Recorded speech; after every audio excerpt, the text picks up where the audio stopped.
Ramesses III, 1155 BC, one of the most powerful men in the ancient world, was murdered in his own palace. Nobody would know for 3,000 years. He survived wars.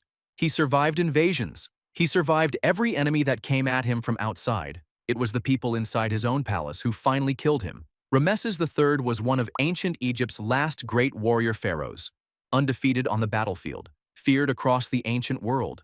But his own wife recruited palace officials, military commanders, and servants into a plot to have him killed and replace him with her son. They slit his throat, ear to ear, so deeply the cut nearly took his head off. Then they wrapped the wound in his burial linens, buried him with full honors, and Egypt kept the secret for 3,000 years. It was only in 2012, when CT scans were finally run on his mummy, that the truth came out. Hidden under the bandages the whole time, a wound that changed everything historians thought they knew about his death. His killers were caught and put on trial. The court records still exist. But for centuries, the trial records existed without anyone knowing what the crime actually looked like, because the body had been hiding it all along. That is how one of the most powerful men in the ancient world died. Betrayed, in his own home, and then covered up for 3 millennia.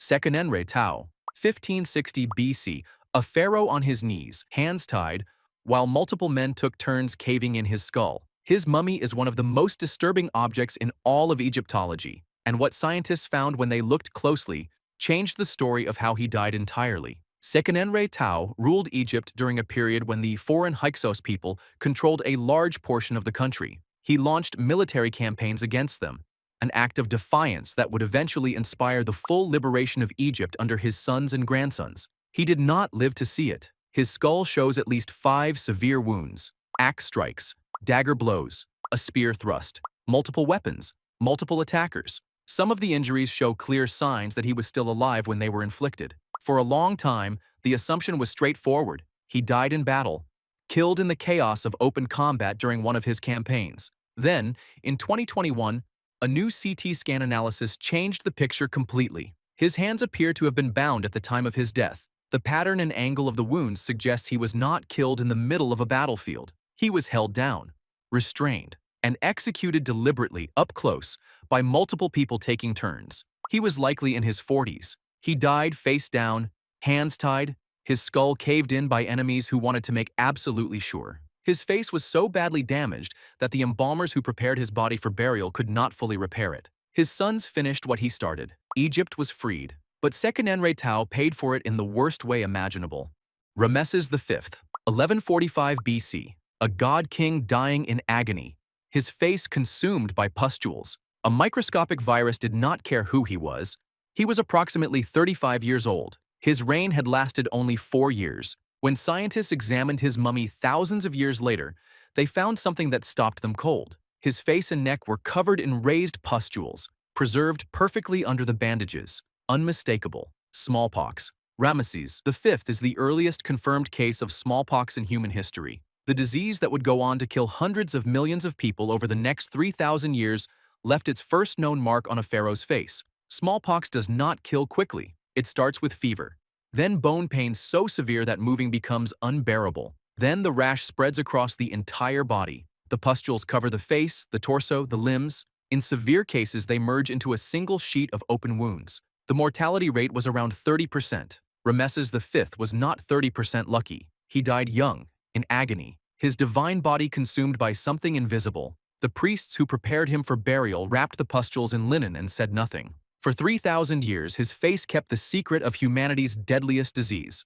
Ramesses II, 1213 BC. The greatest pharaoh who ever lived could barely open his mouth. He was brought down by a tooth. He defeated empires. He built more monuments than any pharaoh before him. He outlived most of his children. Ramesses II ruled Egypt for 66 years. By the time he died, he was approximately 90 years old. Ancient standards considered that impossible, but his final years were not a gift. His spine had curved forward from arthritis. Walking was agony. His joints had calcified. Every movement cost him. And then there was his jaw. CT scans of his mummy revealed a massive abscess at the root of his lower left molar. The infection had eaten a hole directly through the bone. No antibiotics existed. No procedure could drain it safely. There was no relief. Every heartbeat sent pain through his skull. Eating was nearly impossible. Speaking would have been torture. The infection eventually entered his bloodstream. Blood poisoning followed. The man who burned cities signed the world's first known peace treaty and fathered over 100 children died because nobody could fix his tooth. His embalmers stuffed peppercorns into his nose to preserve its shape for eternity. They gave him a passport when his mummy flew to Paris for restoration in 1975. It listed his occupation as king, deceased. Even dead, he got more respect than his jaw ever did. Hatshepsut, 1458 BC. A woman who ruled Egypt for 20 years slowly poisoned herself with her own face cream. She had no idea. Hatshepsut was one of the most capable pharaohs Egypt ever produced. She oversaw massive construction projects, expanded trade routes deep into Africa, and kept Egypt prosperous and stable for 2 decades. She wore the double crown.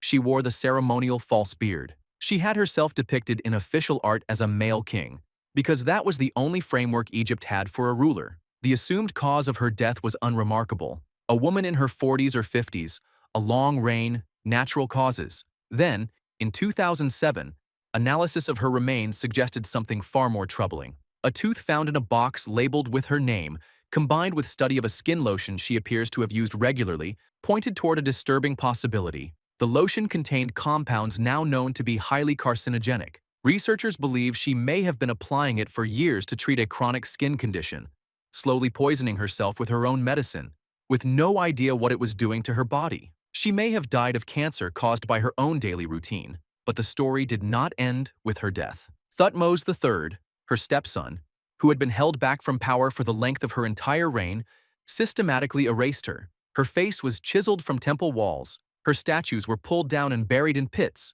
Her name was removed from official records across Egypt. She had ruled for 20 years. It took modern archaeology to bring her back. Tutankhamun, 1323 BC. A teenager died alone in a palace he had never really controlled. He was 9 years old when they put the crown on his head. He never had a chance. Tutankhamun was the product of a brother-sister marriage. His parents were siblings. That single fact shaped everything that followed. His bones were weak. His immune system was compromised from birth. He had a club foot, a cleft palate, a curved spine. Over 130 walking sticks were found in his tomb. The golden pharaoh depicted on his death mask could barely walk across a room. Then, his leg broke. CT scans of his mummy found a fracture just above the knee, sustained shortly before his death. For a healthy teenager, a broken leg heals. For Tutankhamun, with a body already fighting itself on every front, it was a death sentence. The wound became infected.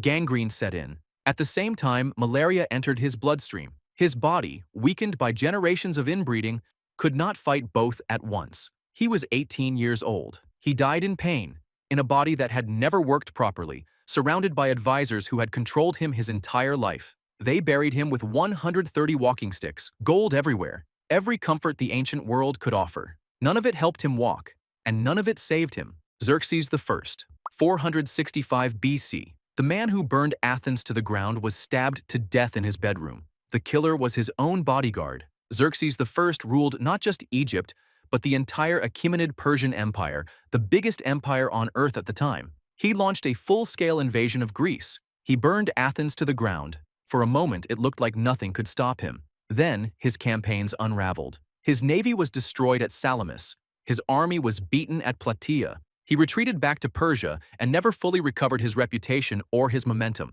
In 465 BC, Xerxes was assassinated in his own bedchamber. The killer was Artabanus, the commander of the royal bodyguard. The single man whose entire purpose was to ensure the king's safety drove the blade in himself. Artabanus then framed the murder on Xerxes' son Darius and had him killed within days. The plan was total: eliminate the king, eliminate the heir, seize the empire. He nearly pulled it off, but another son, Artaxerxes, uncovered the truth, confronted Artabanus directly, and killed him. Xerxes was around 54 years old when he died. He had marched armies across continents. He had raised one of the greatest cities in the ancient world. He had ruled an empire that stretched across 3 continents. And the thing that killed him was already inside the palace, wearing his colors, carrying his trust.